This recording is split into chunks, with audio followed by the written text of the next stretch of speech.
안녕하십니까, 망금농원입니다. 오늘은 그 진도에 우리 곽백현 사장님 댁에 왔는데요. 이제 농부는 항상 이런 생각을 하죠. 올해는 났을까 하다가 10년, 20년 세월을 갑니다. 근데 여기는 작년에 쓰라린 고통을 많이 겪었잖아요. 그죠? 물 관주 때문에. 이제 그런 부분은 다시 꽃피고 할 때 다시 하겠지만, 경험 부족이었지. 이제 올해는 잘 될까를 조금 잘 될까를 좀 힘주어 말할 수 있는 것에 대해서 좀 토론을 한번 해보자 합니다. 먼저 체리 품종에 대한 열과 부분은 나중에 다루고, 품종 특성 및 숫기, 그리고 대목에 대해서 잠깐 간략하게 얘기를 하겠습니다. 저는 솔직히 한 6년 정도 체리를 파고들었지만 아직까지는 멀은 것 같아요. 그래서 나보다 옛날에 체리뜰하게 고참이신 우리 곽백현 사장님한테 자문을 구하러 왔습니다. 예. 망금농원 주체로 유튜브를 찍는데 그건 아니고요. 저희들 뜰하게 아니라 우리 체리 농부들, 예, 체리 농부들 하는데 그게 아니고, 저희들은 이제 옥천 기점으로 해서 이제 중부 이남 지방에 하는 체리 회원들 모임이 있습니다. 거기에 이제 하다 보서 제가 중정도를 하다 보니까 이제 망금농을 하게 되는데, 망금농 주체가 아니고 중남부 지방이죠? 예, 남부지방 처음에 남부지방 지역별로 예. 나름대로 농사를 자주 회원이 모여서 대화하는 방식이고, 그 중에 날라리 농부 이태영 박사는 저희들 고문으로 모셔서 자주 오셔서 조언도 해주고 하는 모임입니다. 이거는 사조직이라고 보시면 될 것 같으죠. 근데 회원은 20명을 꽉 찼기 때문에 받아주고 싶어도 우리 회원들 간의 약속이 있기 때문에 안 되고요. 혹시 결혼이 생기면 받아줄까 안 받을까는 회원들 간의 논의를 통해서 결정했지만 거의 불가하다라고 말씀을 드리고 있습니다. 말씀도 드리겠는데, 이제 체리 품종의 조생종부터 한번 가볼까요? 조생종 중에 예. 여러 가지가 있는데 예. 제가 가장 체리를 시작하면서 지금 후회스러운 거는 조생종에 대한 안 좋은 인식들, 그렇죠. 열과나 그 다음에 이것저것 물은 것들, 그 다음에 유통의 어려움. 물론 그거는 맞아요. 유통도 어렵고 물으니까. 그러다 보니까 이제 그거를 배제를 했었는데, 지금 이제 한 5, 6년 되면서 직접 이제 여러 가지 수학도 좀씩 해보고 그러다 보니까 너무 거기에 예민하게 생각을 했다는 거예요. 조생종에 대해서. 이제 잘못된 네, 편견. 지금 편견이 너무 심했었던 거죠. 그래서 전체적인 면적의 한 20, 30%라도 조생종을 식재를 해가지고 그거를 수확을 제대로 못 하더라도 그거는 시도를 해봤어야 된다는 거죠. 그렇죠. 근데 지금 그때 조생종을 식재를 했던 분들은 4, 5년 전, 5, 6년 전에 했던 분들이 작년, 재작년 수확을 제대로 했죠. 제대로 한 이유는 물론 이제 그 날씨가 어쨌든 받쳐줬으니까 수확을 해서 그분들이 이제 수익을 냈는데, 그건 좀 위험성은 있긴 있어요. 그래서 제가 가끔 우리 회원들한테 그런 이야기는 하잖아요. 복불복이라고, 조생종은. 그지만 5년 중에 3회만 수확을 하더라도 일반 중생이나 만생 가지고 나오는 수익보다는 오히려 더 나을 수도 있다는 거죠, 그게. 조생종이? 예. 그래서 그거를 안정적인 수확이라고는 보지 말고, 그래도 어느 정도는 초기에 만약에 수확이 됐다 했을 땐, 날씨가 받쳐서 수확이 됐어 했을 때는 어느 정도 유지비는 뺄 수가 있으니까. 최소한의 농비는 거둘 수 이제 있다. 지금 시작하시는 분들한테는 최소한 20% 정도는 조생으로 가도 괜찮지 않을까. 이제 조생 중에 그게 있잖아요. 겔조생.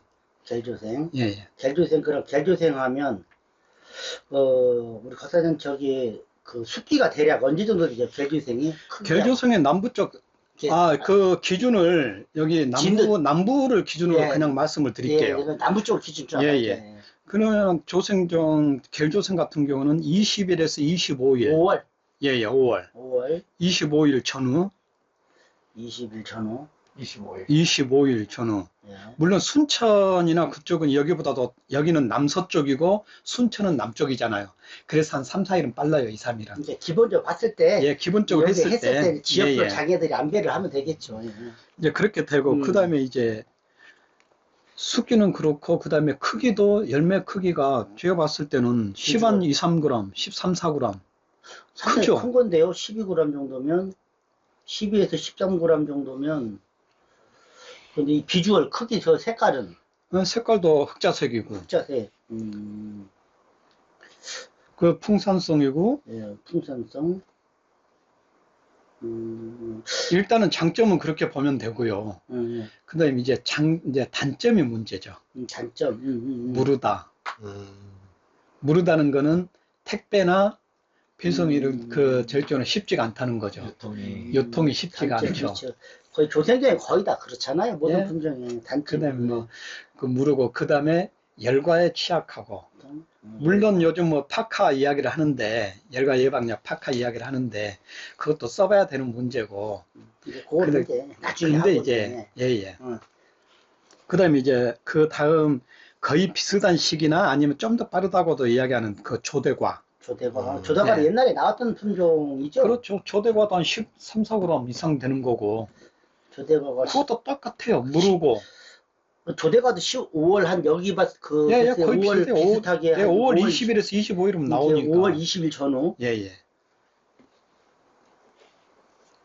그 정도에 나오고 이것도 결조성하고 마찬가지예요. 똑같이 이제 장점은. 뭐, 예, 예. 좀 보구력이 떨어지고 열과가 있다. 그런데 이제 맛은 두 가지가 엎치락뒤치락을 하더라고요. 그러니까는 조대과 같은 경우에 수확 바로 전에 비가 좀이라도 온다거나 했을 때 바로 열과. 물론 열과가 있긴 하지만은 맛이 완전히 빠져요. 완전 맹탕. 최소한 한 3, 4일, 일주일 정도는 비가 없는 상태에서 마른 상태에서 수확을 하면 조대과도 괜찮은데 그런 거 보다 보니까 재배 자체를 하기가 싫었던 거죠, 저는. 그런데도 지금 다시 제가 그런 거를 조금씩 늘리려고 하는 이유는 복불복으로 아까도 말씀드렸듯이 좀 그런 재배를 해보고 싶다는 거죠. 그러면 저 요거에 가장 또 궁금한 게 있어요. 당도가 대략 몇 브리스 정도? 이게 한 당도가 그렇게 높진 않아요. 그러니까 제가 말씀드렸잖아요. 만약에 비가 좀이라도 온다거나 습이 좀이라도 있었다거나 그랬을 때 그 다음에 온도 차이가 그치. 좀 심하지 않고 밋밋한 온도 특히 서해안 쪽은 그게 안 좋아요. 온도가 낮 온도나 밤 온도나 이 해안수 때문에 온도의 변화가 급격하지가 않아요. 평균치 봤을 때는 한 12, 13 브리스 나가려면 15에서 10, 한 6, 7브릭스 정도? 이게 평균 한 그러니까 15, 이쪽저쪽 보면 되겠네, 그죠? 예, 따지고 보면 어찌됐든 중생종이나 조생종에 대해서 맛은 떨어져요. 100%. 근데 좀 더 일찍 나오고 좀 더 크고 희귀성이 있다 보니까 판매가 용이하죠. 뭐든지 그래서 일찍 수확을 하는 거잖아요. 그렇죠. 예. 그것 때문에 그러는 거지 솔직한 말로 뭐 이걸 권장할 만한 저기는 안 돼요. 그래서 지금 대체로 나오는 게 이제 세 번째 대체로 나오는 게 지금 아마 가장 핫하게 이야기를 하고 있는 그 겔프로? 겔프로? 그 날라리 이 박사가 예. 적극 권장하는 예, 겔프로. 저도 그거는 총 먹어보기는 한두 알씩 3번을 먹어봤어요. 맛은 괜찮아요. 이번 그 겔조생이나 조대거보다는 낫죠. 낫고 그 다음에 이거는 익어가면서 좀 더 단단해지는. 그러니까 습기가 덜 찼을 때는 조대과처럼 약간 흐물흐물하고 무른데 익어가면서 흑자색으로 완전히 바뀌면서 단단해지는 거죠, 이게. 그러니까 보구력이 상당히 이거 두 가지, 앞서 두 가지보다는 네. 훨씬 좋다. 겔조성이나 조대과보다는 훨씬 낫다. 그렇죠. 습기는 한 일주일 정도 넣는 것 같아요. 5일 되나 5일 정도 겔조생보다. 그러면 거의 다 그러면 5월 말. 겔조생이나 5월 말. 이쪽 남부 지역 이야기예요. 예. 전후. 그럼 이건 어때? 열과 면에서는 어때? 이거는 가장 농민들이 하는 게 열과잖아요. 에본이나 저기 겔조생이나 조대과보다는 열과가 훨씬 덜하죠. 덜하다. 예. 열과가 적은 편. 그리고 이것도 풍산성이고. 올해 아마 날라리 농부가 저기 하지 않을까 싶어요. 리프팅을 하지 않을까 싶어요. 올해. 이 풍산성이면 잘만 키우면 열매가 많이 딴다는 얘기잖아요. 그죠? 딱 버려졌을 때. 근데 솔직히 지금 아직까지는 열매 아직까지 확정이 이게 예.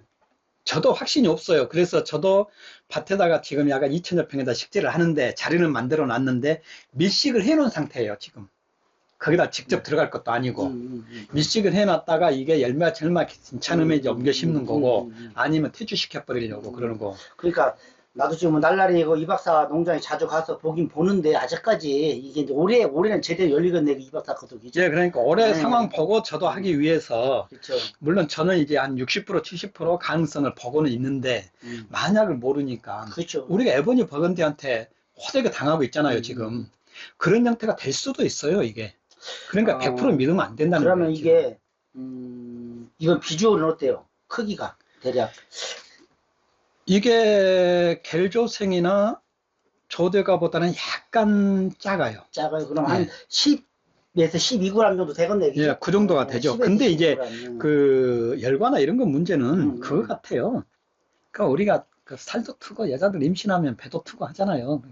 원래 벌레 지 크기를 가지고 가면 덜 아는데 이제 거기에다가 이제 비대제나 이런 거 썼을 때 이제 다 문제가 되는데 이제 그건 나중에 말씀을 드리고 그렇죠. 나중에 일단은 겔프리가 그러고 저 같은 경우는 겔프로가 그렇고 저 같은 경우는 겔프로를 로얄 헤이즐이라고 말씀을 하시는데 특성이 제가 볼 때는 약간 다르더라고요. 근데 그거는 이제 더 두고 봐야 될 것이고.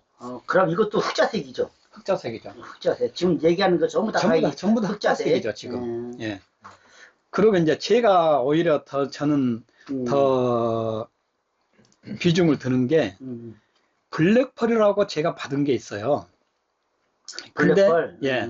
블랙펄이 이게 오리지널이 되든 아니든 간에 블랙펄 이게 크기도 아주 크지는 않지만은 이거는 열매를 한번 달면 열매를 놓지를 않더라고. 2년 동안은 제가 이걸 봤는데 열과는요? 열과 없고. 열과 없고. 그러니까 원래는 열과가 있어요. 근데 저는 비대제 같은 걸 아예 안 쓰는 상태였어요. 이게 전부 다. 그러다 보니까 심해요. 거의 열과가 없었어요. 없이 나갔는데 이것도 블랙펄도 6월 중순쯤이면 6월 초에 나한테 나오거든요. 6월 5일에서 6월 네. 6월 초중순이로 지금 되겠네. 초중순. 그렇죠. 왜냐면 아니. 그 블랙펄 초중순이고 잠깐 손님 오셔가지고요. 잠깐만요. 초중순경으로 보면 되겠네. 준호야, 이리 와. 저 여기 앉아 있어. 여기 뭐 좀 하고 있으니까.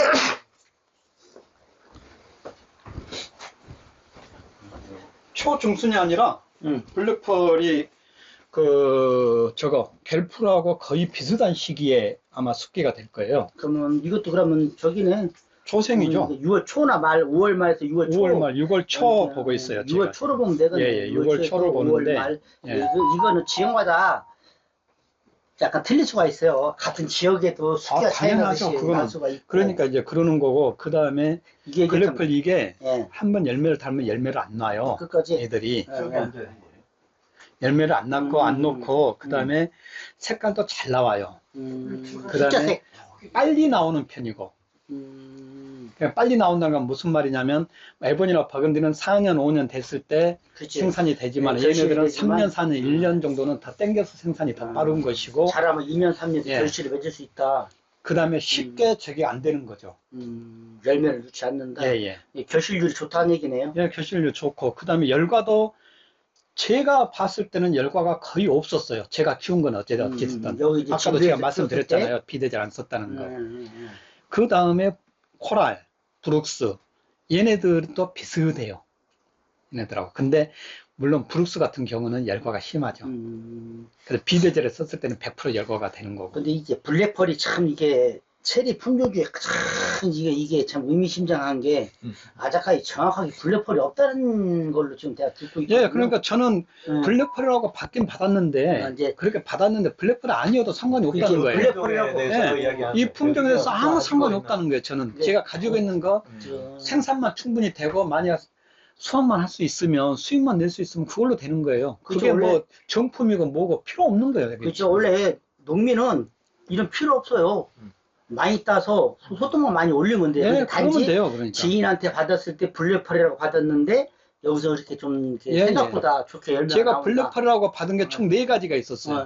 4가지 있다가 3가지는 퇴출시키고 이제 그게 이게 남은 게 이거예요. 굳이 블랙펄이 아니더라도 이름은 블랙펄인데 이것도 그렇죠. 괜찮다. 또 다음 거예요, 그럼요.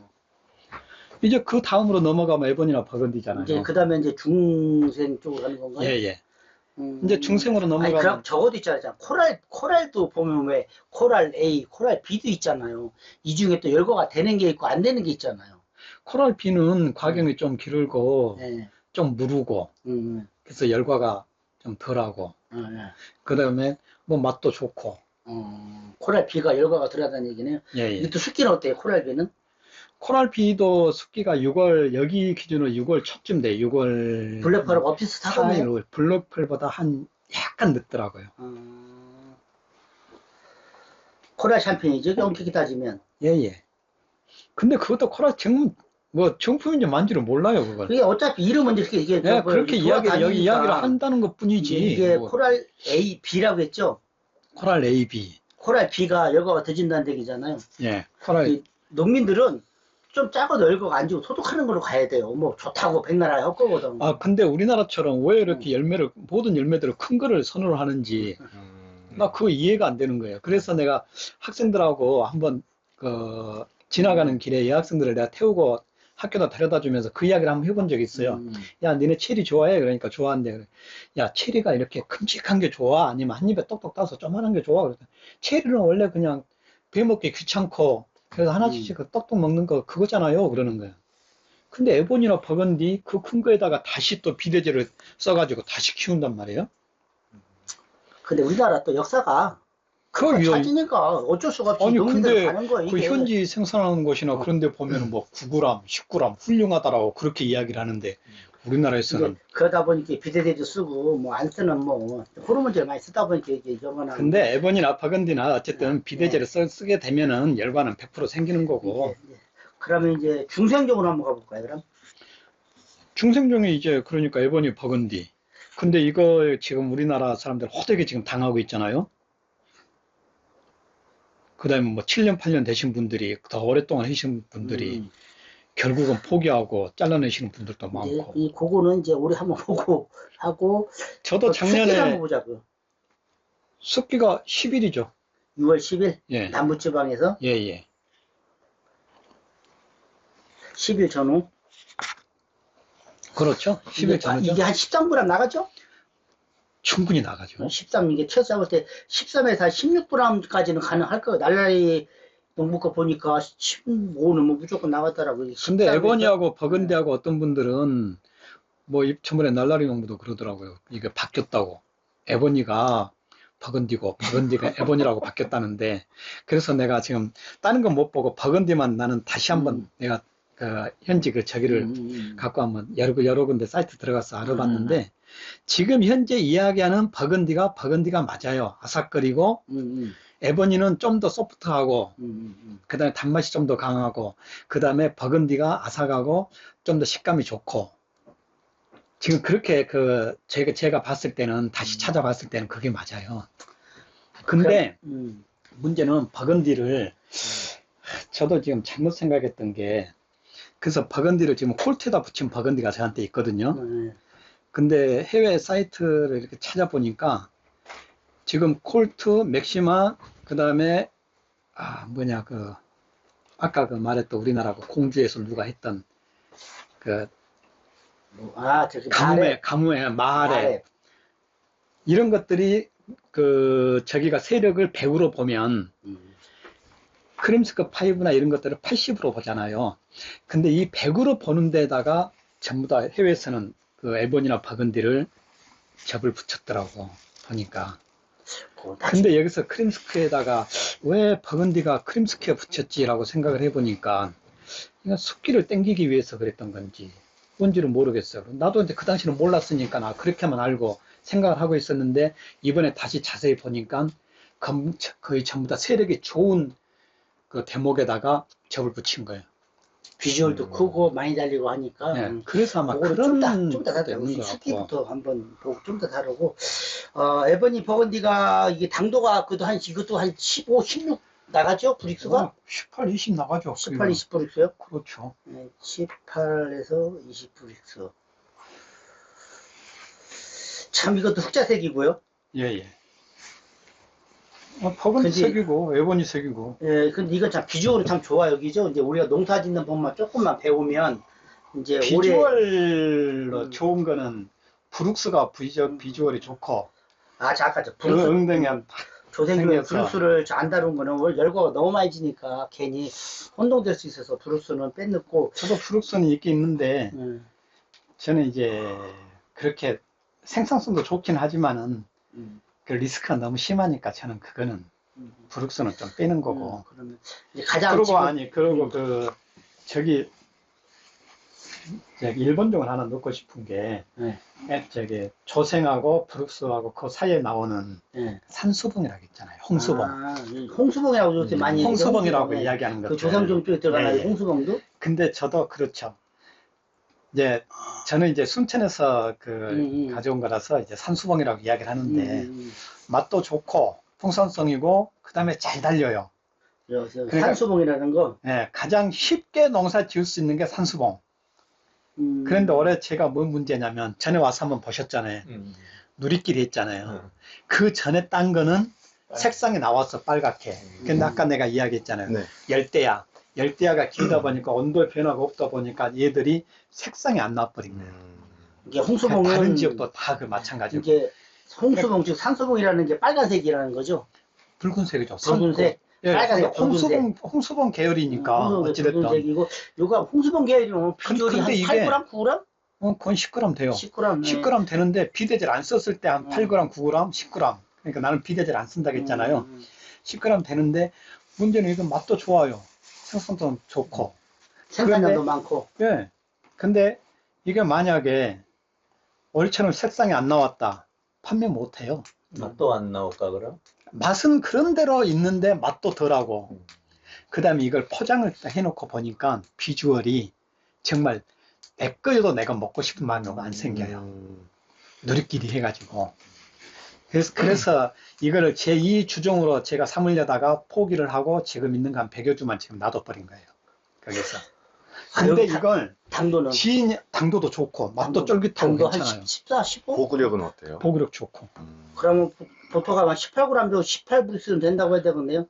그러죠. 그 이상 나오죠. 그 이상 나오는데 그래서 제가 그러잖아요. 이거를 지인 판매나 현장 판매, 그 다음에 체험, 그 다음에 저기들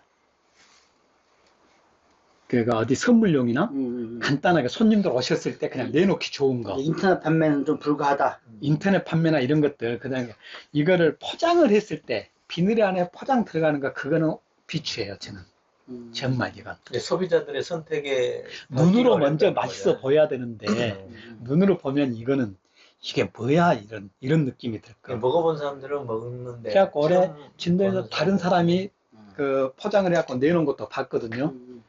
제가 살짝 물어봤어요. 옆에 판매하는 사람한테 저 체리 같아 그랬더니 아이고 안 이뻐요 그러는 거예요. 그래요. 좀 이따가 그 기타 예담 시간에 좀 다시 한번 얘기가 좀 오늘 이번 지금 저 품종에 대해서만 한번 집중적으로. 그 다음에 에버니 버건디 그러고 이게 또 뭐가 있죠? 그 갤로트?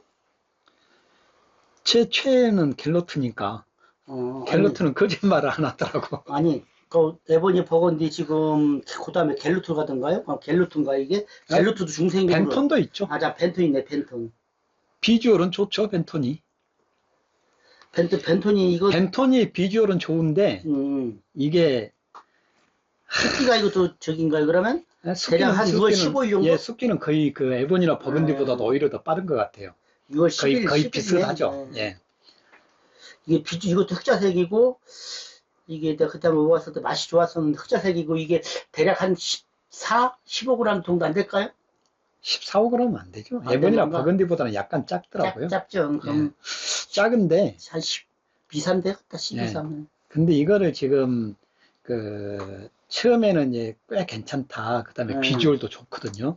이게 정말 괜찮아요. 근데 이게 지금 우리 절 접목했을 때 콜트밖에 안 되잖아요. 크림스크나 이런 게 안 되다 보니까 전목이 콜트밖에 안 돼, 펜톤은. 콜트는 뿌리요. 이 콜트나 계련이나 두 가지. 그래서 다른에다 지금 붙인 게 있잖아요. 근데 다른은 이제 두고 봐야 되는 거고. 근데 다른 대목이 그거는 숫기가 펜톤 되고 이것도 비주얼 흑자색이고 괜찮고 자 그러면 그 다음에 그러면 갤로트인가요? 뭐죠? 가장 많이運用되는 게 다른 그 이제 저는 그냥 이제 그러고 그 이상은 예, 별 의미 없어요. 저는 그냥 갤로트 이제 그 다음에 바로 따라 나오는 게 에본이나 갤로트. 버건디 따라 나오는 게 그건데 갤로트는 이제 제가 가장 지금 신경 쓰이는 게 뭐냐면 숙기를 일주일만 땡겨보자. 땡길 수 있는 방법을 어떻게든지 한번 찾아보자는 거죠. 그래서 에보니 버건디하고 같은 시기에 수확이 될 수 있게 한번 만들어 보는 거. 이제 그게 근데 숙기 땡기는 방법은 뭐 고생시키는 방법밖에 없지 않아요? 여러 가지 방법이 있겠죠. 예. 습기는 대략 평균적으로 봤을 때 6월 한 20일 정도 안 되나요? 15일, 아니요. 15일? 더 늦어요? 여기 진도 같은 경우는 6월 10일이면 거의 되죠. 6월 10일에서 15일. 그러면 올해 뭐, 작년에 제가 15일 이전이었던 것 같은데요. 그래, 에보니 버건디하고 에보니 비슷하고 버건디하고 거의 따라가죠. 비슷하잖아요. 예, 예. 근데 갤로트는 이게 습기가 꽃이 일주일 늦게 피잖아요. 그래도 5일에서 대략 일주일 일주일 정도, 정도. 대략 예, 일주일 예. 정도 꽃이 늦게 피잖아요. 자가 결실되면서. 예, 예. 그럼 이것도 6월 그 여기 남부 지역이니까 6월 10일이에요. 6월 10일에서 15일이에요. 초중순. 예. 그리고 이거는 몇 가지 좀 작지 않나요? 갤로트가? 살짝 작죠. 에보니 버건디보다 좀 작죠. 예, 예. 이게 막 10g 정도로 10g에서 봐야죠. 12g 정도 보면 맞을 예. 것 같아요. 10에서 12g. 그래서 아까 이게 당도나 이런 것들도 괜찮고 아까 제가 산수봉 이야기를 했잖아요. 가장 키우기 쉽다는 거. 그 다음에 열매가 가장 잘 달린다는 거, 빨리 달린다는 거, 풍산성이고. 그 다음 두 번째로 따지면 갤로트예요. 갤로트는 그냥 예. 농가 입장에서는 그냥 크게 힘 안 들이고도 할 수 있다. 예.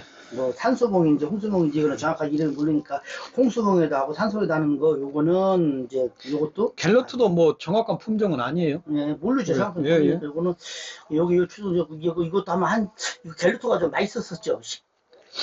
갤로트가 19g 예, 예. 안 나올란가요? 이게 그 나오죠. 그때 먹어봤을 때 그 아. 정도 될 것 같더라고요. 당산비가 어쨌든 가장 잘 어울린다는 거죠, 이게.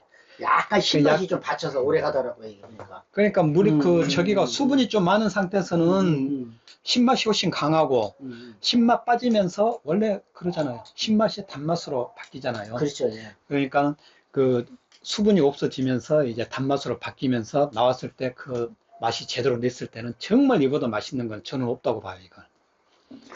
그 중생종은 여기까지인가요? 갤로트 다음에 또 뭐가 없나요, 혹시? 아는 것 중에.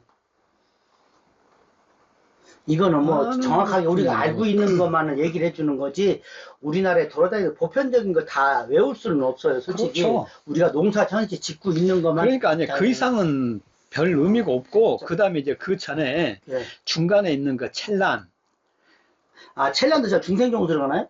아니요 조생으로 가죠. 조중생으로 가죠. 조중생. 예. 첼란. 첼란이 조중생이죠?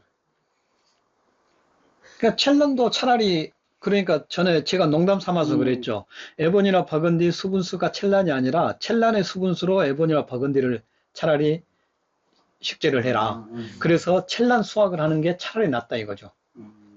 리스크도 없고 이게 그 적이고 없잖아요. 열과도 거의 없고 맛도 괜찮고. 근데 이제 시간이 지났을 때 어떨지는 모르지만 요새 그러면 이게 뭐 내가 알기로는 일단 중생종과 이제 만세종 가기 전에 다시 한번 짚어보자고요. 조생종 중에서 겔조생이나 뭐 조대과나 그리고 뭐 겔프로나 이런 거는 자가 수분이 안 되는 품종이죠. 자가 결실률이 떨어지는 거죠. 타가 수분을 받아야 되는 거 아닌가요? 거의 대부분이 그런 것 같아요. 그 다음에 자가수정이 된다 하더라도 양질의 좋은 품종의 그 저기가 이상 타수분을 시키면 더 낫죠. 이게 자가 수분 된다, 이제 안 된다는 얘기는 타가 수분을 받아야 된다는데 거의 이 시기에 꽃이 피는 종류로 그 수분수를 심어야 된다는 거 아니에요, 지금. 그렇죠?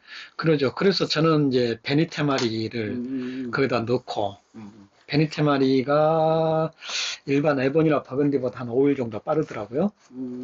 그래서 좀 그 겔프로 같은 경우에 그걸 맞추기 위해서 베니테마리로 지금 식재를 해놨고, 그 다음에 버건디를 이걸 작년하고 재작년 제가 보니까 꽃 피는 시기가 버건디가 열매 익는 그 기간이 길다고 그랬잖아요. 건 일주일 차이 나거든요. 어떤 거는 일시에 익는데 이거는 건 일주일 이상 차이가 나요. 어떤 거는 아직 물에 있는데 벌써 빨갛게 까맣게 되고 이제 그런 이유가 있고 그다음에 꽃 피는 것도 그러더라고 보니까. 그러면 겔프로는 솔직히 아직까지 정확하게 수분수가 뭐라고 딱 집어서 얘기할 수 있어요, 솔직히? 말 못하죠. 아니, 아니 좀 더 아니 빨리 이거는 아니 이게 만약에 로얄 헤이즐이라고 하면 싫은 대목인데 로얄 저는- 헤이즐이라고 하면 네. 이게 로얄 헤이즐이라고 하면은 해외 사이트를 보면 완전 극명하게 차이가 나요. 네. 일반 조생종하고 그러니까 네. 일반 조생종은 이제 꽃몽울대가 생기고 있는데 얘는 꽃이 피어 있어요. 그럼 이제 그러면 거기서 겔프로가 일주일 좀- 이상 차이가 난다는 거예요. 겔프로가 이렇게 꽃이 일찍 핀다는 얘기예요. 일찍 핀다는 거죠. 근데 분명히 이 박사는 그 농장에 가면 수정이 된다는 얘기예요. 근데 거기는 뭐 워낙 그 수분수 품종이 다양하니까 이 박사님이 이제 워낙 올해 많고 이제 벌이 많다 보니까 벌이 많다 되는데 얘가 누가 와서 거기다 수정을 시킬지 모르는 거죠. 모르니까 이제 올해 이제 분명히 이 박사 뭔가는 이제 알려주겠지만 이거를 이제 심는 분들은 이제 누가 사가는 분 이제 뭐 이걸 겔프로 이 박사밖에 없으니까 반드시 수분수가 뭐가 있어야 되는 거를 알아야 될 것 같아요. 그러니까 일단 제가 말씀드렸잖아요. 로얄 헤이즐이라고 하면은 꽃이 일찍 피는 것들, 네. 일반 에본이나 버건디를 기준으로 해서 그거보다 일찍 피는 것들 하면은 저는 그래서 그 베니테마리가 한 5일 정도 빠르니까 베니테마를 넣고 그 다음에 버건디를 식재를 하라고 그래요. 저는. 근데 버건디 왜 그러냐면 아까 제가 말씀드렸잖아요. 꽃 피는 시간이 길다고. 시기가. 작년에 봤더니 이게 그러니까 그 물을 준다거나 좀 더 빨리 수분 공급을 해주고 그러면 꽃이 확실히 더 빨리 피더라고요. 이게 그 영양분 같은 거 좀 더 있으면 좀 더 늦어지는 거고. 그래서 그러면 다리 이거는 아파. 솔직히 오래 가야 솔직히 이게 저기 겔프로는 나도 나름대로 좋긴 좋아요. 근데 아직까지는 뭐 이 박사가 이제 판매를 하고 있으니까 나는 이제 한 뭐 결과를 보고 하겠지만 이게 겔프로가 만약에 수정 그게 정확하게 찾는다 그랬을 경우에는 이게 앞으로 희망이 높은 거죠. 이 앞에 뭐 조생전 뭐 겔조생 뭐 조대가 이런 거보다는 이걸로 가는 것도 괜찮지 않을까 하는 생각이 들어요, 솔직히. 수분수만 어디 맞아진다면. 그런데 어쨌든 지금 뭐 정확한 수확이 돼 있는 게 아니니까. 그러니까 나도 그게 정확하게 해서. 예, 왜냐면, 그래서 예, 우리 버건디 나왔을 때 어땠어요? 그렇죠. 정말 이보다 좋은 품종 없었잖아요. 맞죠. 에보니 맞아. 버건디. 획기적이었죠. 예, 정말 그거 저 살라고 막 체리게, 돈 예. 주고 막 그랬었으니까. 그러면 요거는 이제 이 박사님이 이제 올해 분명히 뭔가 숨어서 뭔가를 이제 나름대로 알고 뭐 공개를 하겠고요. 자, 그러면, 블랙펄은 어때요? 블랙펄은. 자가 결실이 안 되죠, 이것도.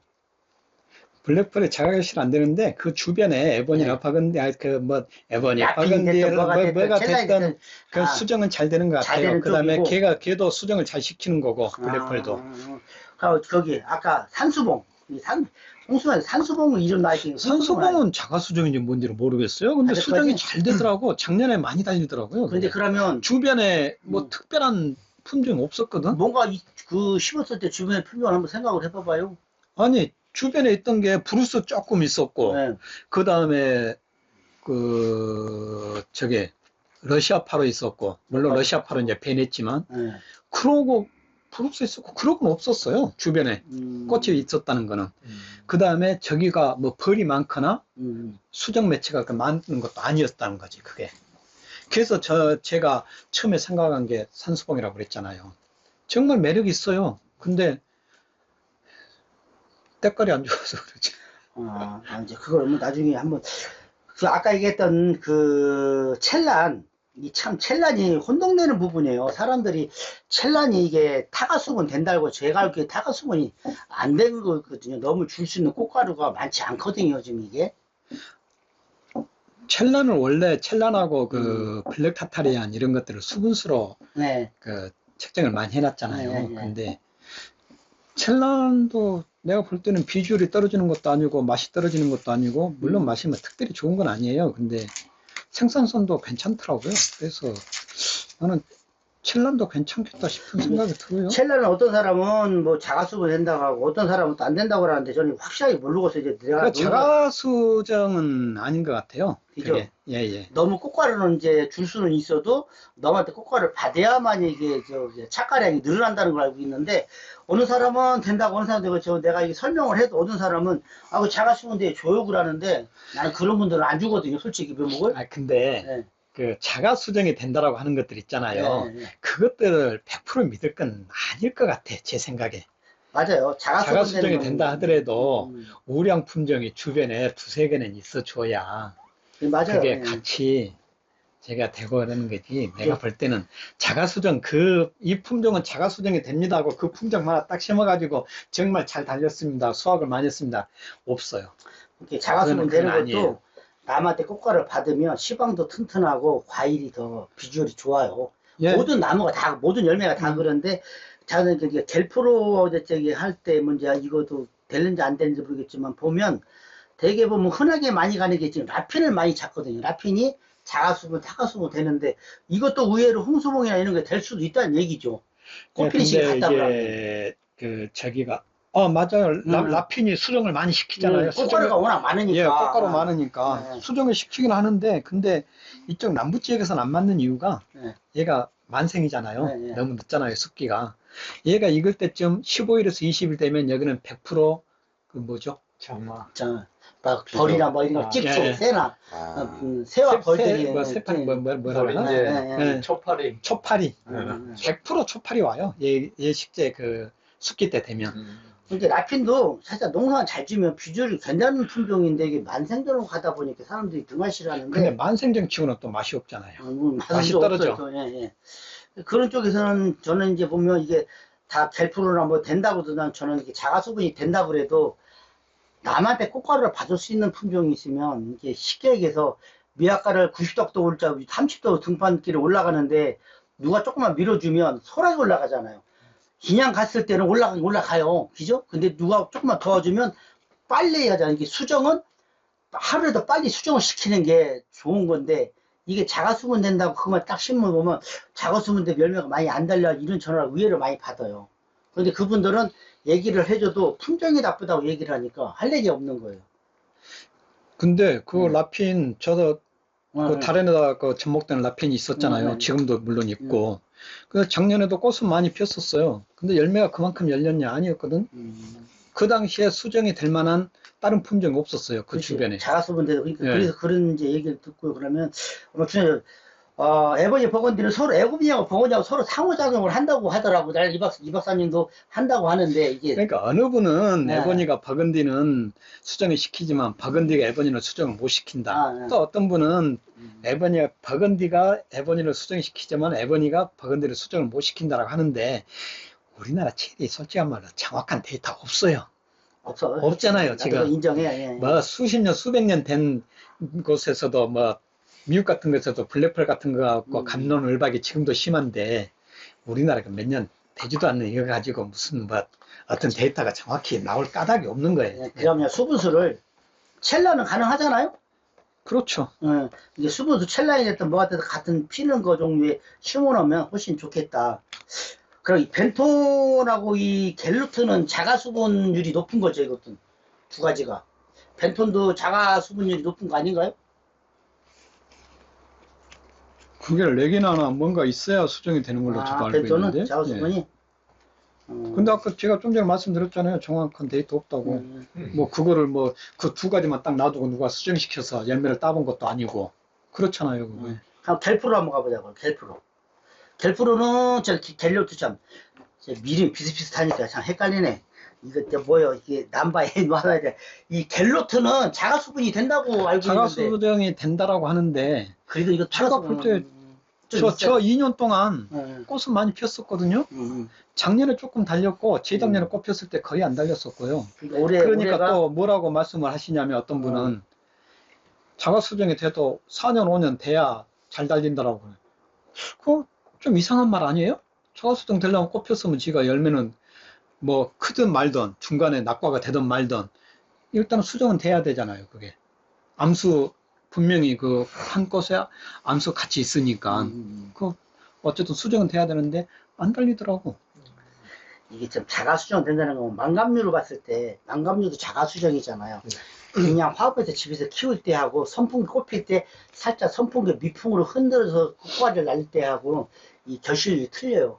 가만히 둔 것하고 선풍기를 살랑살랑 불어서 꽃과 날리게 해서 하는 거하고 달리는 확률이 선풍기 살짝 틀어준 게 훨씬 더 많이 달립니다. 이렇게 자라수분율도 제가 제 생각에는 이제 짧은 생각인가 모르겠지만 그때 당시에 바람이 어느 정도 분야에 따라서 결실이 낮고 쭉 떨어지는데 모든 나무가 그럴 거예요. 자가수분 된다는 건데 단점이 하나 있어요. 자가수분 되는 거는 내 상식으로는 과일이 좀 작다. 타가수분 받는 것보다는 작다. 그럴 모든 것 과일이. 같아요. 예, 예. 예. 그래서 기왕이면 다시 그 수분 효과를 해주고 시켜주면 원래 그 원하는 대로 가지 않을까라는 확률이 높다라는 얘기를 하고 싶어요. 그러고 만생종을 갔을 때는 우리나라에는 만생종은 솔직히 그렇게 재배 적지가 많지 않잖아요. 거의 없다고 봐야죠. 스키나 하나 있는 것 같은데. 스키나 뭐 저기에 스키나가 라핀 그 변이종인가요? 몰라요, 저는. 스키나 그런다고는 해. 네, 라핀 변이종이라는데 이건 아직까지 솔직히 많이 수확한 적이 없어. 들은 집이 별로 없어 내가. 그 저기 어디죠? 그 곤지암에도 그 지는 사람이 있는데 이분도 뭐 이제 알려보죠. 통해 들어본 얘기로는 올해 뭐 도태시킨 엿잔이 한다 하더라고요. 근데 꽃은 많이 핀대. 근데 이게 왔을 때는 이게 아까 얘기한 것처럼 자수분 된다고 너무 믿고 있기 때문에 주위 몇 개만 심어놨으면 되지 않을까. 그리고 이제 지금 이제 제 나름대로 실험하고 있는 것들, 예, 예. 한 서너 가지 있는 거. 이제 그것들이 초생 중에 하나 있고, 중생이 있고, 그 다음에 또 하나는 이게 조생인지 초생일 것 같아요. 근데 이제 그건 이제 두고 봐야 되고, 그 다음에 네 가지구나.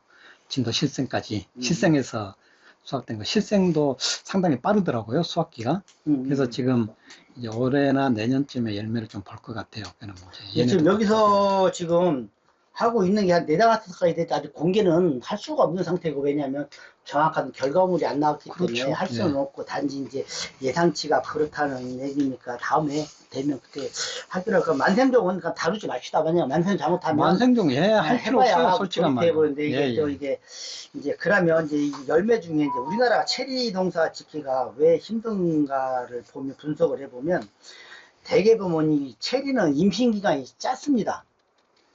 우리나라 조건상. 근데 이렇게 보면 짧은 기간에도 외국에는 임신 기간이 길어도 좀 비주얼이 좀 그 비슷비슷한데 우리가 기술력은 상당히 좋은 거예요. 이게 보면 엄청 길죠. 근데 작다 보니까 짧은 데 농사를 짓고 그걸 하려고 욕심이 너무 많다는 얘기죠. 짧은 기간에 외국 거 20g, 15g 나갔는데 거기에 맞춰서 농사 지으려다 보니까 욕심이 과하다 보니 안 할 거를 해야 되고 할 걸 안 하고 그렇다는 얘기죠. 그래서 이런 부분은 한번 좀 생각을 해보고요. 대목에 근데 해외에서 네. 체리 20g, 뭐 15g 어쩌고 하는 그런 이야기 하는 데 없어요. 그러니까요. 크다고 하는 사람들이 11g, 12g 이야기예요. 13g. 아주 큰 걸. 그러지 뭐 그렇게 크게 뭐 저기에서 걔네들이 어떤 저기에도 사이트에도 비대제라는 말이 없어요. 비대라는 말이 자체가 없어요. 그걸. 그래요. 그럼 이제 대목에 대해서 한번 얘기를 해보자고요. 저도 이제 이게 우리나라 초창기 때부터 이제 이 대목에 대해서 좀 사람들이 다루는 사람이 없어요, 솔직히. 그렇죠. 이 초창기 때 대목을 이제 했을 때는 이제 지금 하나 찢을게요. 자, 보시면 이제 접목한다고 치자고요. 이거 뿌리러 볼게요. 이거 와르와시고 돌락소리 하지 마. 예? 내 대가 신난다고 하지 마요. 자, 접목을 이렇게 한다고 칩시다. 자, 이렇게 했을 때는 보통 그 옛날에 대목 높이를 얼마큼 했냐 그러면, 자, 신문지를 한번 찢어서 볼게요.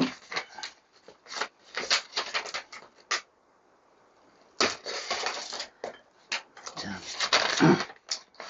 이 부분이 땅이라고 쳤을 때 접목 높이가 이러면 바로 이렇게 심었다는 얘기죠.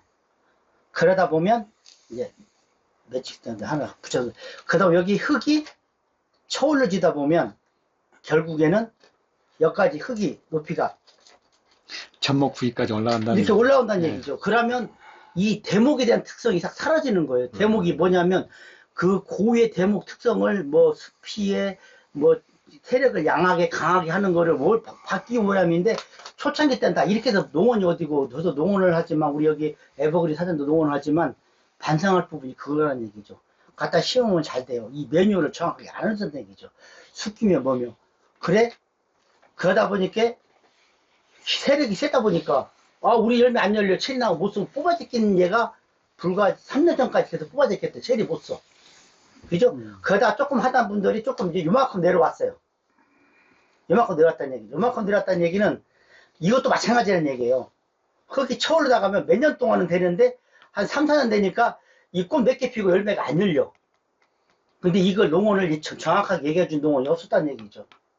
그렇죠. 네, 없었죠. 그죠? 네. 제가 이제 6년 동안 파헤치면서 이거예요. 저는 이제 사과도 해보고 해봤어요. 원래 이 대목의 특성은 기본 25에서 30cm를 이상 돼야만이 고유의 대목의 특성이 나타납니다. 그래서 저도 초창기 때는 아 이렇게 하는 갭이다. 아닌데 그래서 나름대로 이만큼은 붙였다는 얘기죠. 근데 이것도 아니라는 얘기예요. 그래서 예전 사람들은 지금도 말하는 뭐라고 이야기하냐면 그 접목 부위가 저기서 5cm 네, 지금 그렇게 이야기하잖아요. 네. 근데 지금은 우리가 거의 대부분이 네. 한 뼘 20cm, 25cm 이 정도로 두고 접목을 하잖아요. 저도 이제 그렇게 하다 보니까 이게 아닌 거예요. 그래서 저도 부랴부랴 전화했어요. 고객들한테. 그 높이 아닌 절대 접목부위 펑펑 심하세요. 사과를 예를 들었어요. 사과도 보통 옛날에 M26 같은 거 세력을 떨어뜨려 50cm, 45cm 접목을 했다고요.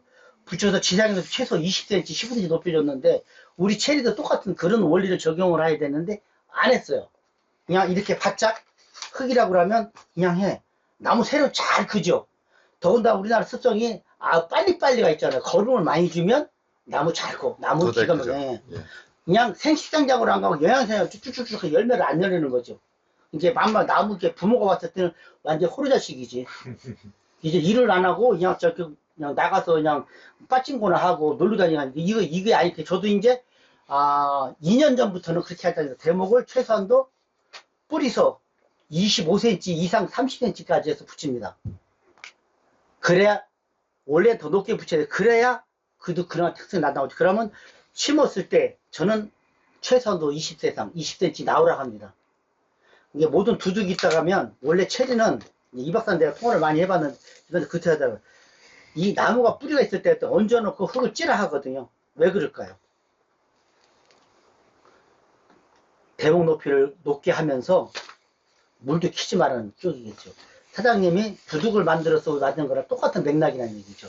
그런데 사장님 역시도 이만큼 한 뼘 이상 대목이 높이 안 나와 있을 거예요. 솔직히 얘기해봐. 아니, 지금 것들은 다 나와 있죠. 옛날 건 안 심어져 있잖아. 그죠. 작년, 재작년, 네. 작년부터 작년, 재작년, 그래 한 2년치. 그리고 작년에는 아예 한 뼘 정도가 나와 있는 거죠. 이제 한 뼘 나왔을 때 가면 갈수록 이게 세력이 조절이 될 거예요. 힘이 쓰면. 근데 나무는 체리나무보다 세력이 약한 거는 인위적으로 조절해서 키울 수 있지만 세력은 강한 거는 잡기 힘들어요, 진짜로.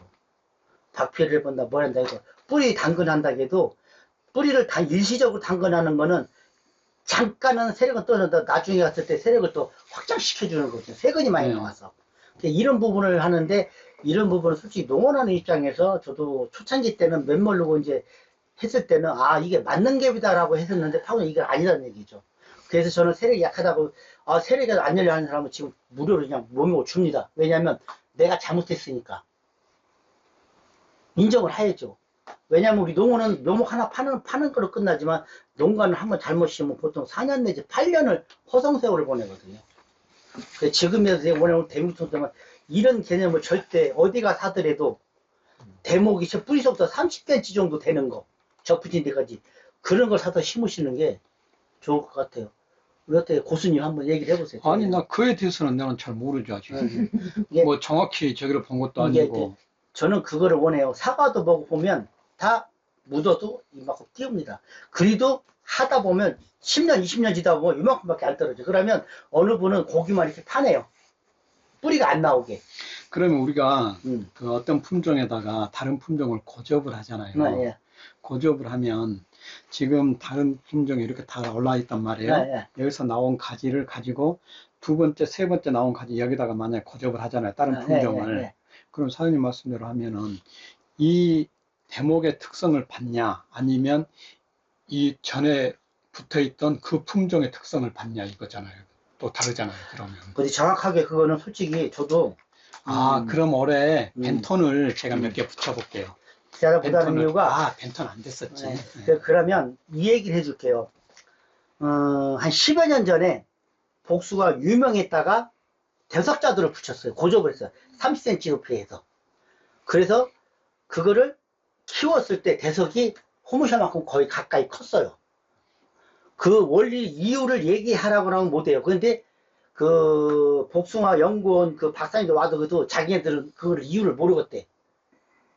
그런데 커요, 진짜로. 근데 단점이 수명은 짧아요. 뿌리에 복숭아 뿌리에서 영양화서 이게 작은 건지, 그 유명에 대한 그게 유전자 때문에 커진 건지는 답은 못하는데, 현실적으로는 컸어요. 쉽게 얘기해서, 유명을 잘라서 유명에다 붙이잖아요. 원 유명보다 그 나온 가지가 더 컸어요. 그 이유는 설명은 난 못해, 아직까지 무식해서.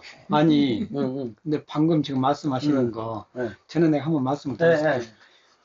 우리 어떤 그 품종, 그 복숭아, 조생종, 그거를 다른 데다가 고접을 했단 말이에요. 네, 네. 가지 하나를. 열매도 더 커. 저게 나오는 것보다. 이제 원래 나온 올해 수확을 했던 게 있으니까, 복숭아. 근데 그거보다도 더 커. 그 다음에 한 10일 정도 숙기가 빨라져 버렸어요. 그러니까 그 원래 붙어 있던 그 과일 있죠. 그 품종, 그러니까 다른 품종이었어요. 그게 살구였는데 그 살구가 익는 시기에 그에 따라서 복숭아도 같이 익어버린 거예요. 그걸. 그렇죠. 그러니까 숙기가 한 10일 정도 빨라져 버리더라고요. 유전자가 어떻게 되는지는 그래서 모르겠지만 나는 그게 지금 있어요. 궁금하고 그래갖고 올해 그거를 좀 붙여볼까 지금. 네. 그래서 저는 이제 이 생각을 해요. 단지 나무는 가지 올렸을 때 우리 뭐 최상학 예복을 사정 잘했더니 갔다가 다시 내려오잖아요. 접목을 하게 되면 예전에 내려다가 턱걸이가 생겨서 불면 흐름이 저항이 생길 거란 말이에요. 영양제 흐름이 그 흐름이 변했을 때 저항이 생길 동안에 열마가 이제 물론 땡겨가지고 갈 수 있는 확률이 있다라고 저는 굉장히 생각하지만 그거 말고는 왜 그런가는 정확하게 아직까지 학술로 나온 것도 없고 저 역시도 모르고 단지 큽니다. 그 자신있게 얘기를 했어요. 왜냐면 일반 신고를 붙였는데도 그렇게 컸으니까 저는 전목 오래 하다 보니까 이런 좀 하다 보니까 되는데 이 대목도 마찬가지예요. 이 대목의 특성은 콜트 대목이 됐든 크린트 됐든 마을이 됐든 여러 가지 대목이 됐든 그 특성을 이용을 하려고 하면 최소한도 25cm 이상 30cm 하는 게 더 좋아요. 그런데 그걸 했을 경우에 이 고유의 특성이 나오는 거지 짧게 하다 보니까 대목을 아무리 많이 써도 무의미하다는 얘기죠. 이게 일반 체리로 변하는 거죠. 그래서 이 대목 그 높이가 가장 중요합니다. 이게 어디 농원에 가서도 절대 아무리 싼 거 한다고 해도 이게 요 높이 따에서 전목 붙여 요렇게 붙여서 이게 요렇게 이렇게 잘라서 뿌리 캤을 때 이렇게 해서 요만큼밖에 안 된다는 건 심지 마세요. 비싸게 돈 주시면 차라리 그냥 2,000원, 3,000원짜리 사다 심는 게 낫다는 얘기죠. 비싸게 이렇게 높게 해서 붙이는 게 이거는 비싸게 줘도 값어치를 한다는 얘기죠. 이 대목의 특성을 100% 활용할 수 있으니까. 근데 네. 이 대목이 길어야 되는 것 중에 저는 가장 중요한 이유는 네. 일단 대목이 길어야 저희가 사람이 인위적으로 나무의 수세를 조절할 수가 그렇죠. 있어요. 네. 그리고 깊게 심으면 수세가 강해지죠. 네, 그렇죠. 그러니까 수세가 약한 품종은 깊게 심으면 되고 수세가 강한 품종은 얕게 심으면 수세가 약해지죠. 첫 번째로 이렇게 수세 조절, 그런 거죠. 첫 번째로 이 수세 조절을 하기 위해서 이게 중요하고 또 두 번째는 척박한 지형일수록 얕게 심으면 또 안 돼요. 깊게 심어야죠. 예, 그런 토질에 따라서도 그거는 맞지. 인위적으로 또 조절할 수 있는 그런 역할을 해주기 위해서 대목의 길이가 중요하다고 저는 생각해요. 네, 맞아요. 이게 짧으면 선택 여지가 없이. 그렇죠. 짧으면 선택을 못 하는 거예요. 이제 종합적으로 해서 그 얘기도 예배그리 사장이 얘기 잘해서 대목이 그래서 중요한 거예요. 막 농원에 가서 막 묘목 싼 엿자니 해서 나 그거 주세요 심지 말고 넌 장에 간다고 해서 같이 장에 가면 반드시 돈을 쓰게 돼 있어요. 그죠? 손해보지 마시고 정확하게 그 원리를 알고 농원에서 물어보세요. 이 품종에 대해서 대목을 뭐를 쓰는 대목이 무슨 역할을 하는가 하고 제가 그 망금농원 지역 치다 보면 나무 캘 때 그러니까 종자 등록증하고 사업자 등록증 아마 다 낼 수가 있어요. 네. 종자 등록증은 우리나라 국가 종자원에서 허가를 내준 거예요. 합법적으로 된다는 법적 조항이 있는데 아무나 종자 등록할 수 있는 게 아니고 일정 기간의 교육을 받고 땅의 면적 이렇게 해서 해주는 건데 그런 데가 사실한 얘기예요. 그러면 혹시 하자나 AS가 할 때 농원에 망건 사장님 이거 품종 잘못해서 그러면 빨리 갱신 내지 빨리 조치를 받을 수가 있는데 없는 사람 나무라를 한다고요. 이게 문제라는 얘기예요. 네. 그래서 시장에서 사거나 그러면 그런 거 그런 거는 집에 심는 거는 모르겠어요. 저는 장담. 실질적으로 내가 열매를 보고 그 생업을 해서 한다고 하면 어느 농원에 가서 일단 생선화가 나 있는 그 농원에 가면 다 걸려있게 돼 있습니다. 법적으로. 네. 그가 사실이라는 얘기죠. 그 대목이 아까 우리 에버리 사장이 정확하게 얘기를 잘해줬어요.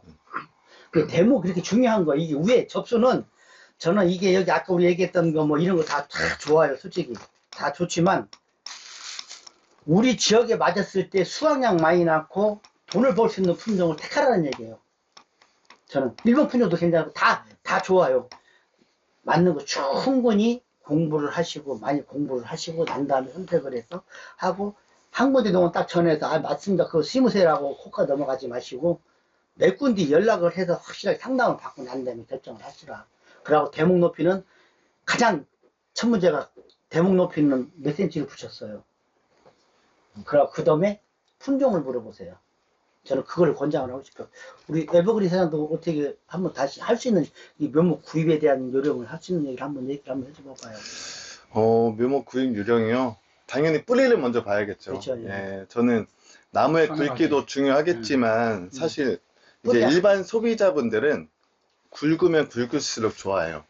근데 그건 솔직히 아니죠. 잘못됐죠. 예. 제가 그렇게 예, 굵다고 좋은 게 아니라 뭐 굵든 얇든 밑에 눈이 얼마나 튼실하게 잘 올라왔는지 그걸 먼저 봐야 되는 게 아닌가 싶어요. 그리고 예. 그 묘목 판매나 생산하시는 분들한테 이제 이 기회에 대해서 말씀을 드리는데, 네. 그거 있죠. 그, 보통 이제 유통을 해야 되니까, 그 차에다 상차하고 내려고 할 때 이게 흐트러지지 않아야 그렇죠. 되잖아요. 그러다 보니까 아래쪽을 갖다가 양쪽 우아래로 끈으로 갖다 꽉 묶는단 말이에요. 그렇죠. 그러고 몇 번 이리저리 옮기게 되잖아요. 눈에 30~40%는 무조건 손상이 와요. 맞아요. 눈 틀림이 많이 생겨요. 눈털림이 와요. 네, 맞아요. 그래서 제가 식재리는 더해. 저는 무슨 생각을 했냐면, 그러면 이분들이 식재를 해갖고 할 때 귀찮더라도 뿌리 쪽에다가 감아서 당기고, 아니면 최대한 가장 아래쪽, 뿌리 쪽에, 기부 쪽에 가까운 곳, 그 부분을 한번 묶고, 그 다음에 저 위쪽에도 한번 묶어가지고, 가운데, 그러니까 아래쪽 눈 5~6개 털리는 거 괜찮고, 위에 맞아요. 털려, 가운데 부분에 최소한 6~7개 눈은 튼실하게 그대로 갖다 줘라 이거죠. 바지 받아야 될 눈들이 근데 틀리가 없는데. 없는 경우가 많아요. 많죠. 그 맞아요. 정말 많아요, 네, 그거는. 그거는 맞아요. 예. 그러니까 그 하시는 분들 그것 좀 신경 쓰셔야 돼. 근데 그거를 이제 사실 때 사는 분들이 신경 많이 쓰고 뭐 저희들 같은 경우에는 이제 아줌마들이 하는데 전혀 없다 소리는 못해요. 솔직히 맞습니다. 있으면 택배 살 때 저도 빼내는데 저희 이제 전화 에버그린이나 전화 망금농은 이제 다음에 가을에 특성상 가을에 구취를 합니다. 하우스에 저장한 데는 어떻게 저장을 하냐면 살충제, 살균제, 그 아미노산제 첨배 타가지고 물에 담궜다가 가식을 해 놓습니다. 그러면 뿌리가 튼실하게 가는데 그냥 농원들 막 하는데 저는 이제 그 정도까지 신경을 쓰긴 쓰다가 보니까 그리도 이게 좀 가끔씩 에러가 나와요. 뭐 그거는 뭐 물론 어떻게 됐든 유통과 잘못해 우리가 잘못한 걸 인정을 하고 다시 보내드리는데 이제 가능한 한 이제 소비자 사실 때 이거 묘목 관리 어떻게 하셔서라고 물어보고 한번 사시는 것도 하나의 꿀팁이 아닌가라는 생각을 합니다. 맞습니다. 예, 예. 네. 가장 좋은 방법은 그 자리에서 구치해서 주는 거죠. 좋은데, 그렇죠. 네. 이제 좋은데, 되게 보면 이제 가을에 저희들 가을에 구치라는데, 진도 같은 게 봄에 하면 좋은데, 우리는 어렵으니까. 얼어버리니까 동해 때문에 가르치지 않는데, 이제 그런 어렵으니까. 부분이라고 하는데, 뭐. 이쪽은 얼지를 맞아요. 그리고 소비자들이 농원 가셔서 직접 이렇게 가져오시는 게 박스 이렇게 안 하고 그래서 핸들링을 많이 적게 할수록 핸들링이 맞습니다. 적으니까 네. 농원 가셔서 진짜. 사는 게 저는 솔직히 이제 뭐, 저거 묘목 짝짝인데, 묘목은 보통 8mm에서 10mm 사이가 가장 좋습니다. 뿌리 쪽은 눈도 잘 나오고, 예. 막 이렇게 굵은 거 구고 샀는데, 이거는 눈도 잘 안 나오고, 눈이 선량 있다가 잘 안 나오고, 8mm에서 10mm 사이가 제일 뿌리만 좋으면 최상의 묘목이라고 저는 생각하거든요. 그 보면 위에 눈이 튼실하지 밑에 눈은 또 안 네. 좋아. 예, 그래서 이제 맞습니다. 그런 부분을 좀 얘기할, 우리 그 에버그린 사장님도 이제 마지막으로 인사 한번 할 수 있는. 예. 제 소개를 안 했는데요. 저는 네. 옥천에서 에버그린 농원 운영하고 예, 있고요. 예. 유튜브는 나무왕 채널 운영하고 있습니다. 제가 여기 진도까지 와서 체리 공부하러 여기까지 왔는데 정말 초대해 주셔서 너무 감사드리고요. 아닙니다. 우리가 네. 영광이죠. 아니요, 네. 같이 뵐 수 있어 좋았죠, 우리. 제 채널에도 꼭 나와 주셔서 저희 구독자분들께 이런 체리 소개 영상 한번 같이 찍어봤으면 아는 거 좋겠습니다. 없어도 최대한 제가 아는 데까지는 네. 도움을 줄 수 있죠. 감사합니다. 자, 이제 끝마무리 할까요? 제가 이제 네. 끝마무리 할게요. 우리 농민들은 솔직히 봄에 진짜 하면 설렙니다. 나무 하나 심을 그렇죠. 때 희망을 갖고 또 더울 때는 하나의 이제 꿈을 또 불어갑니다. 그 다음에는 가을에 가면 수확을 할 때 기쁨을 만복하는데 이제 농사를 잘못했으면 내가 왜 잘못했을까 하는 것보다는 에이씨 품종이 나빠 관리를 잘못했어 이라고 먼저 원망을 합니다. 그거보다는 농사는 과연 내가 10개를 생산하는데 10개를 다 생산, 7개를 생산했는지 아니면 내가 12개를 생산 욕심을 냈는지 욕심만 조금만 내리고 농사를 지면 좋지 않을까 합니다. 면목탄 넘터 다짐하고 일단은 내가 아마 농사를 열심히 했나 하는 반성의 기회를 하면 더욱더 발전이 되지 않을까라는 생각을 하고요. 아울러 섭외한다. 저는 항상 이 얘기를 합니다. 토양 검증은 최소한 3번 이상을 하세요. 봄에 한 번, 열매 따고 한 번, 가을 되기를 한 번, 최소한. 더 많이 하면 좋겠지만, 그렇게 함으로써 진정한 내 농사꾼입니다. 너한테 이렇게 주워 들은 거는 그렇게 잊어버립니다. 내가 현장에서 직접 체험하고 결과물이 내 소중한 재산이지, 저희들이 이렇게 토론하고 내용하는 거는 하나의 기준점을 제시하는 것 뿐이지, 정확한 데이터는 아닙니다. 올해 이제 아울러 새해에도 이제 복 많이 받으시고 올해도 풍요로운 교실 맞이해서 내년에는 참 웃는 얼굴로 됐으면 좋겠습니다.